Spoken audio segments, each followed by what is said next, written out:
Hello and welcome to this mindset coaching session. I am Zen, your resilience and mindset coach. And in these coaching sessions, we look at building a stronger mindset. We look at how to become more emotionally stronger and how to be more empowered in how we go about our everyday lives, dealing with the new challenges and the inevitable challenges and the stresses that come about from living in this life. So today we're looking at emotional needs and how these emotional needs show up for everybody, how they're an important, vital aspect of our lives, and how they affect everything that we do. But what are these needs and how can we go about meeting them in more fulfilling, more empowering ways? So let's jump right in. The first need that everybody has is this need for something called certainty. We all have a need for certainty. We need a sense of security, a sense of control, and a sense of autonomy in terms of how we go about our lives. So this is the need to know that you can avoid pain and gain pleasure at the most basic level. And when people cannot control their physical circumstances, they might seek certainty through a state of mind. So that's maybe through developing something like faith or developing courage or developing calmness, knowing that no matter what happens, you can control your emotional state, you can control your state of mind as a very minimum. And you can see what's gone on in the last year. People have been in this high state of uncertainty where they're worried about how they can't control their finances or how they can't control the environment and what's going on around them. So certainty is a very, very basic human need that everybody needs. If you're not certain that the floor is going to support you, you're not going to be paying attention to anything that's going on around you, isn't it? Because you're uncertain of your environment. If you've ever had the uncertainty of something like a health scare, maybe a family member or your own health, everything else tends to fall to the wayside. Everything tends to fall by the wayside when uncertainty is running the show, isn't it? So certainty is that base need that allows us to springboard forward. So how the different ways we go about seeking certainty. Some people try and control people or things. Other people eat food for comfort. Other people develop learned helplessness, which, believe it or not, is a sense of certainty or a negative identity. What's a negative identity? It means that you've tried something over and over again. You've procrastinated before, and you've procrastinated, and you've tried stopping your procrastination and you can't. You keep procrastinating. In the end, rather than having this pain of trying to overcome your procrastination, it's just better to give yourself this negative label of I'm a procrastinator, or I'm big boned, or I'm overweight, or I can't do this thing. Because better the certainty of a negative identity than the pain of trying to change this thing. So at least gives, it might not be comfortable, might not be fun, but at least it gives you certainty of this is who I am. So certainty is that most basic need that we all have. And the second need we have, there's 6 of these needs, by the way, is variety or uncertainty. This is the need for excitement, the need for the unknown, the need for change. So people may need to change their state or to exercise their body and emotions. They seek variety through several means, right? If everything's the same all times, we tend to get bored. We tend to lose interest. We tend to be unstimulated in what it is that we're doing. And if you think of a job where you're going in and you're doing the same thing day after day after day, it tends to lose interest. It tends to become monotonous. So we need variety. We need variety in every aspect of our lives, from our food, from our environments, to the people that we talk to the food that we eat, to the clothes that we wear. We want change. We want new stimulation. We want unknown, because that keeps us on our toes. It keeps us alive. It keeps us alive. It keeps us excited. So the different ways that people find variety are things like change of scenery, going on a holiday or moving somewhere else, through physical activity, because that changes your state. You might feel a little bit down. You might feel a little bit lethargic. You go on a run, you go on a hard workout, you come back, your blood is pumping, you're sweating, you're energized all over again, isn't it?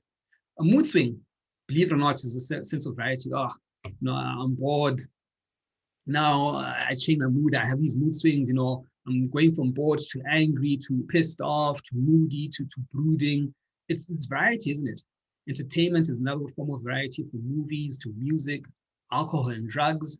Why do people do alcohol and drink alcohol and do really heavy drugs? It's because of the variety, the excitement of the unknown. I don't know what's going to happen this time, Learning something new, great way of building variety into your life. Learning a new skill set, reading a new book, that's a great way of learning something that you didn't know before.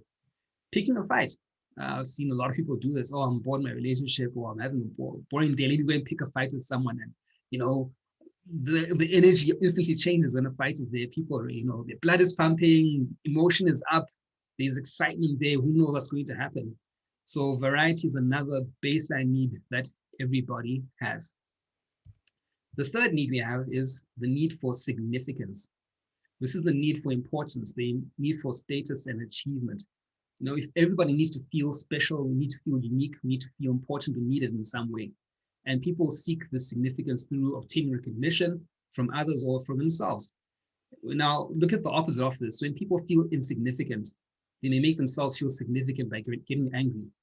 They may also meet their needs paradoxically by having others recognize the significance of their insignificance or the size of the complexity of their problems. So what does that mean? It means that sometimes when people feel insignificant, they might tell you how insignificant they are. And I'm sure you've come across people like this. Oh, the woe is me mindset. Oh, everything's bad. Nothing ever works out for me. And if I try, I'm not going to do well in this thing. My problems are so insignificant. And you're giving yourself a sense of significance, a sense of importance, a sense of recognition by showing how big your problems actually are. So what are the other ways that people try and find significance? By tearing others down, right? There's two ways of having the highest building in the street, either by building the tallest building or by tearing down all the other buildings. And then the one that remains is the highest one. So by tearing someone else down, I can make myself feel significant. My material possessions, academic degrees, accomplishments, by extreme caring and compassion for another person, that's over and above what other people could do. Like someone like Mother Teresa, that's a form of significance. By having unique style, elegance, or tattoos in certain places, and earrings, and an identity that's just a crazy identity. There's so many different ways that we find significance. But we all need that sense of status, that sense of importance, that sense of recognition for being different in some way. The next one we have is love and connection, the fourth need. This is a strong feeling of closeness or union with someone or something. So humans need to feel connected with someone or something. Could be a person, an ideal, a value, a habit, and a sense of identity. Connection may take the form of love or merely of intense engagement. For instance, one can feel connected by means of aggressive interaction. When you're fighting with someone, it's really heated fight, a spirited debate, if you prefer that term. You're connected to this person. It's like we're looking at each other. We're in this moment, and all the energy is directed at each other and cutting this person down. It might not be the best form of engagement and interaction, but we're connected in that moment, are we not? So what are the other ways that people find love and connection? Through getting sympathy. I spoke about the problems earlier on. If you're constantly ill, sick, have this problem, people are going to connect with you. And, it's a funny thing, if you come to a person nowadays and you say, oh, I've got this problem and I've had this issue and things are so bad, people tend to do what? Oh, come here, it'll be all right, And if you come to a person and you say, oh, everything's going so well for me and, I'm so up all the time, I feel excited about this and these are my goals and I'm banging all the guys in this area, people will say what? Oh, look at you, you think you're so special, They'll cut you down.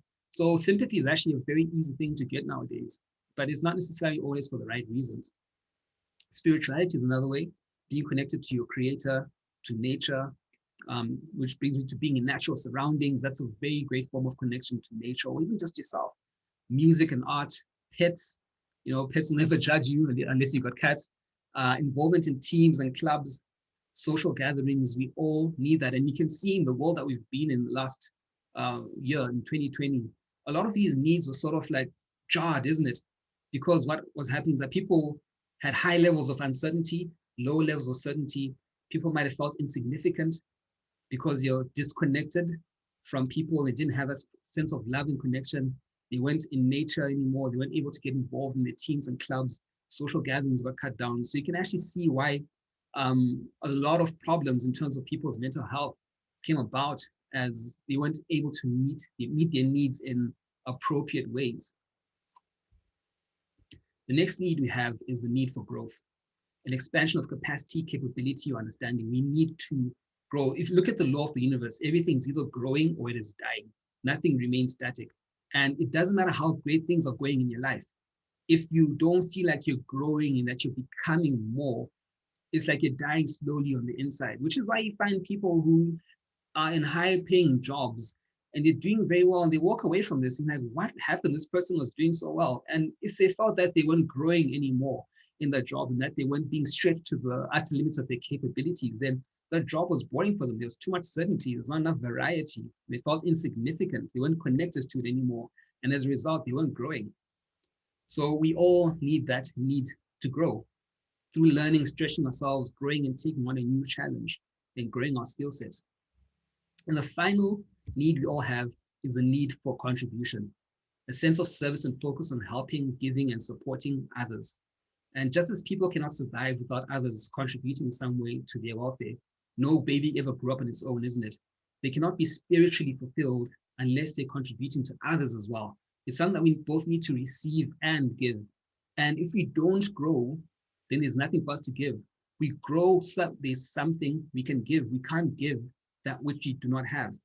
So by giving, helping, serving others, and attempting to make a difference, that's how we're able to contribute and actually keep ourselves fulfilled. Because, there's this study that was done where they're looking at what you can do with money. I think it was like 500 US dollars. And they said you can either spend this money on yourself. And they found out people spent the money themselves, something like going to buy a watch or a phone, had a low level of satisfaction in the long term. The people who went and spent the money on an experience, so like a holiday or a spa day or something, where it's an experience where something's being done for them. It's not just a trinket that they've collected, had a higher level of satisfaction in the long term. But the people that had the highest level of satisfaction in the long term were the people who actually gave the money away to someone who needed it. And the beauty of giving is they actually looked at people giving money at traffic intersections to street kids and people in need. And they found that when you give someone something, you, the giver, receives a high level of satisfaction in terms of the dopamine and serotonin that's flooded in your body and oxytocin. The person that's receiving the gift also has this high rush of connection as well with you. But the people who are witnessing that interaction between you and the person that's giving, the person that's receiving, also have the same neurochemical benefits and neurological changes taking place in their minds as if they're the ones who are giving it. So everyone benefits when you contribute, not just the person who you're giving to, but everyone who's actually receiving, who's actually observing that. And they are themselves more likely to also contribute after having witnessed it. So it's like this gift that keeps on giving. So whenever you contribute, remember that the contribution is never just for you or the person that's receiving it. It's actually for everyone. And just because people don't say anything or necessarily do anything in that particular moment, it doesn't mean that they don't benefit from it. They might not be aware of the fact that they're benefiting from it, but believe me, they are. So those are the 6 human needs: certainty, uncertainty of variety, significance, love and connection, growth, and contribution. So here's a recipe for well-being. Your needs influence and affect everything that we do, from depression to relationships. What is depression? It's when your needs are being met, but they're being met at a very low level in an unhealthy way. So a person that's depressed, are they certain or not? Oh yes, trust me, they're certain. They're certain that they do not have a future. They're certain that everything is bad. They're certain that no matter what action they try and take, it's not going to work out, so therefore it's not worth taking. Do they have uncertainty in their lives? Is there variety and stimulation? Not in an unhealthy way. They might be depressed about many different things. So today they might be depressed about relationships. Tomorrow they might be depressed about their finances. They might be depressed about their emotions the next day. There's different things for them to be depressed about. Do they feel significant? Not in a positive way. They feel insignificant, but that in itself is a form of significance. Look at how big my problems are. Do they have love and connection? Maybe they might have some connection, but not necessarily love, not in the long term. But people might pay attention to them and connect with them and give them sympathy because they feel depressed. And whenever you have something that meets your needs at least 3 of your needs at a relatively high level, in a sense, it becomes an addiction. It becomes something that we do without necessarily thinking about. And let's look at relationships. This is a great example of infidelity. Let's look at the positive first and then look at the negative. Imagine this. You're in a relationship with someone and you say on a scale of 1 to 10, how certain are you that this person can make you happy? 10. How much excitement, how much stimulation is in this relationship? How much variety is there? Do they keep you on your toes? Do they keep you guessing? 10, there's so much stimulation in your relationship. How significant do they make you feel? Oh my goodness, this person makes me feel like I'm the most important thing in the world. How much love and connection do you have? Oh my goodness, when I'm with them, it's like there's nothing else. I'm just so connected to this person. And this person makes you grow as a person, and you're able to contribute together to your relationship and to the world around you. Now imagine this, on a scale of 1 to 10, it's a 10 in each and every need. And you say, I'm going to break up with this person, I'm going to leave this person. What are the chances of that happening? Zero, right? Big fat zero. Why? Because they're meeting your needs. So where does infidelity come from? Infidelity usually comes when a person is meeting some of this person's needs at a high level, but not all of them. But there are other needs that are maybe still important to this person that aren't being met. So maybe you find that the person might get a high level of certainty from a partner, a high level of certainty and a high level of maybe love. What's lacking in the relationship is significance and variety. So they won't break up with the person because they're getting a high level of their needs being met in one aspect, but not all of them. So usually go and cheat and get those needs that aren't being met elsewhere, the stimulation, the excitement, the significance. And that's why if it was a question of this person's not meeting any of my needs at all, they would have just broken up with the person and left. But this person's obviously meeting some of their needs at a high level, but not all of them, right? So that's usually where infidelity comes from.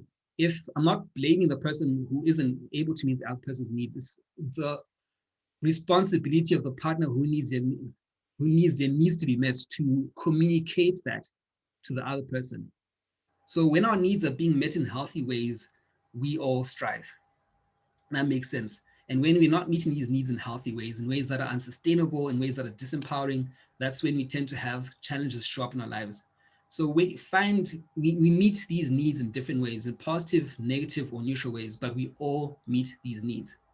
And any activity, I say this already, any activity, action, or emotion that fulfills at least 3 needs at a high level, in effect, becomes an addiction. So we all have the same needs, but how much we value them differs from person to person. So some people might have a higher tolerance for uncertainty than others. That's why they might go skydiving or rock climbing and all these other extreme sports. We all have a need for uncertainty, but how high is that need for uncertainty for you? And what vehicle do you need to fulfill that need for uncertainty? So that having been said, here's some questions to look at how you meet your needs and how you can help meet the needs of those around you in better ways. Firstly is, what are your top 2 needs? These affect what you're willing to do and not to do. I usually find that these needs come in pairs. So a person's needs might be the first 2, the second 2, or the last 2. Majority of people is going to be in those first 4, the pairing of either certainty and uncertainty or significance and love. So when you feel stressed or frustrated, it's usually because a need is not being met, or we feel that a need is not being met. If a need was being met in that particular moment, there'll be nothing to be stressed about, there'll be nothing to be frustrated or worried about. It's only when you feel like, oh my goodness, my sense of certainty is being attacked, when you feel that angst, that pain, that discomfort. When you feel like, oh my goodness, this person's making me feel insignificant in this moment, then you feel that tightness within you. So usually, if you look at those times when you're stressed, that might give you an indication as to what your top 2 needs are, right? Why is this important? Because then it helps you to meet your needs in a better way. So that having been said, what vehicles do you use to fulfill your top 2 needs? What vehicles do you use? Do you use empowering or disempowering vehicles? By vehicles, I mean, which ways do you meet your needs? How do you go about meeting your needs, right? So if, for example, we spoke about certainty, you might get certainty through being angry, right? If I'm angry, my blood is pumping, I feel certain, right? And I might be able to get my way. I might be able to go into a room and control that room because everyone's now on their toes. Oh my goodness, he's angry. Let's get this thing done. And it gives you certainty in the short term, but is it a sustainable way of certainty? By sustainable, I mean, is it something that's empowering for both you and for others? Or do you want to have the reputation as being the angry person? Now, on the day that you're not angry and you're all smiling, what are people thinking? What does he or she want, right? How long before they get angry? Let me do this thing quickly for them before they get angry. It's not a very strong foundation on which to build a relationship and a life. So and that's not to say that you should never be angry. It's just that, is that your go-to default emotion in terms of meeting your needs? And there are, I'm sure, empowering ways that you have of meeting your needs as well. We're just trying to see what ways you have right now. Are they sustainable for both you and others, and are they empowering? And what new ways could you think of meeting your needs? What new ways could you go about meeting your needs? It doesn't necessarily, and the thing is this, it has to be sustainable. That means that if your need for certainty is only met by going on a 5-week holiday, how sustainable is that? Can you go on a 5-week holiday every time? Do you have the money to do that? Do you have the time to do that? Do you have the capacity and capability to do that at all times, right? And even if you did, is it sustainable? Is it possible to be going away for 5 weeks at a time, every time you need to feel a sense of certainty? So you're gonna try and generate ways of finding certainty and experiment as well. So here's my challenge to you. Make a list of 20 ways that 20 ways of feeling good, 20 ways of changing your state, 20 ways of finding ways of meeting your needs. Just brainstorm different ideas. How could I find my needs? Okay, I could listen to music. That's a fairly easy thing to do. I could make a playlist of about 10, 20, 12, 10, 12, 20 songs that I like, that change my mood, songs that move me, that make me feel empowered and strong. I could try breathing relaxation, breathing tips, relaxation tips, meditation, yoga. I could try exercise on a more regular basis, changing my diet, my sleep routine, um, carving out time in my calendar to connect to the people that are important to me and spending quality time with them. Maybe practicing a hobby or taking up a hobby that I used to do years ago or months ago that I quit. Now I can start doing that thing again. Carving out just half an hour in a day, just half an hour in a day to just connect with myself and maybe write in my journal, do some meditation, or just time to sit in the bathtub with the phone off and just do nothing. You know, taking a walk in nature once a week or going on a hike doesn't have to be a long hike, even a 5K hike or whatever the case is. Just think of different ways of meeting your needs in ways that are both empowering and sustainable for both you and those around you. And then look at how others act around you. You know, when a person's usually frustrated, angry, or pissed off, chances are, just as it's the same for you, there's a need of theirs that's not being met in that moment. So, what need or which needs might they be lacking in that particular moment? And how could you help them meet that need? So, a person comes in, they're all anxious about something. Maybe this person is feeling a high level of uncertainty in this moment. What they might need is more certainty. And you can help direct them in that direction rather than just telling them to calm down, right? So those are ways that we can then help people around us and help ourselves. Look at the needs that are not being met in that moment, and how can you meet this need in a both empowering and sustainable manner. So here's a summary of what we looked at today. The 6 human needs. This is the final thing I want to talk about. I say that these needs usually come in pairs. So your top 2 needs usually are going to be certainty or uncertainty, significance or love and connection, and growth and contribution. And you notice that these needs are also a slight paradox to one another. For example, if you have too much certainty in your life, way too much certainty, you know what's going to happen, when it's going to happen, what happens? Your life becomes boring, becomes monotonous. If you've got too much control over everything that's going on, things get boring. So nature, God, life, the universe has given us this need of uncertainty, of variety, of keeping you on your toes. Do you love challenges? Do you love excitement? No, you don't. You might think you do. You only love those that actually meet your vehicles, right? The others that don't meet your vehicles, you call problems. But they're a necessary part of life because they help us to grow and become more. You see how they're all interrelated. Significant. What happens if you're too significant, if you're too important, you're too high status, you're too untouchable, right? You don't have any love and connection. And you see this in a lot of people who've attained very high levels of success. Some celebrities is an example of that, where they have everything that they need. The world loves and adores them, hundreds of millions of followers on social media and all these things. But everyone that comes to them is like, oh, this person just wants to take a selfie with me. This person doesn't care about me. They just want to get something out of me. I'm so significant. I can't connect with anyone anymore. So when you have too low, our significance in our own esteem rather is too high or higher than it should be, we end up being too disconnected with other people. Growth and contribution. And those 2 needs are the only 2 needs that have virtually no downside.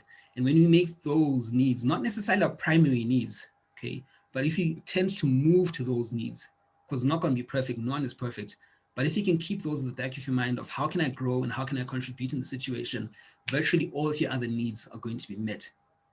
If you're growing you become more so you can give more. And you can't grow without going to uncertainty. You can't grow without getting a skill set and becoming certain in that. You can't grow and become more and not feel significant as a result of that. And you can't grow and meet more people and be in more situations without connecting with other people. So by growing and giving that which we've grown with, do we then become more and do we meet all of our needs? So if significance and love are your top two needs, or certainty and uncertainty are your top two needs, that's fine. Just find sustainable and empowering ways of meeting those needs, and just always make sure that no matter what it is that you do, always aim towards growth and contribution in the long term. And this is how you thrive in your life. Because as I said, if you look at 2020 as an example, a lot of these needs were being met in unsustainable and disempowering ways. Uh, our certainty was not necessarily there. We had high levels of uncertainty in ways that we were not comfortable with. We felt insignificant or disconnected from people that were around us. And were people growing and contributing in that situation? No. But if you could have found a way of, or even think of a person that's depressed, right? Do they feel like there's a high level of growth and contribution? Depression meets the first four needs without a doubt. We really looked at that. But do you grow and do you contribute when you're in a state of high depression? You don't, right? There's no growth that's taking place there. If you can move towards those, if you can find a way of getting outside of your head, out of yourself, and meeting someone else's needs, and it doesn't necessarily have to be a person who's in close proximity to you. It could be online. It could be just creating something that serves others, leaves them better than they were. And that can take so many different forms, from just even greeting and giving a nice compliment to the cashier that you see when you're buying your groceries. It can take so many different forms. A compliment can go so far. So find ways of growing, contributing daily, and you'll meet all of your needs. I hope you've received massive value from this. And whenever interacting with people and whenever you feel frustrated, always think of these 6 human needs and see how is it that I can meet my need or needs in a more empowering manner. I wish you all the best and have a fantastic, great one.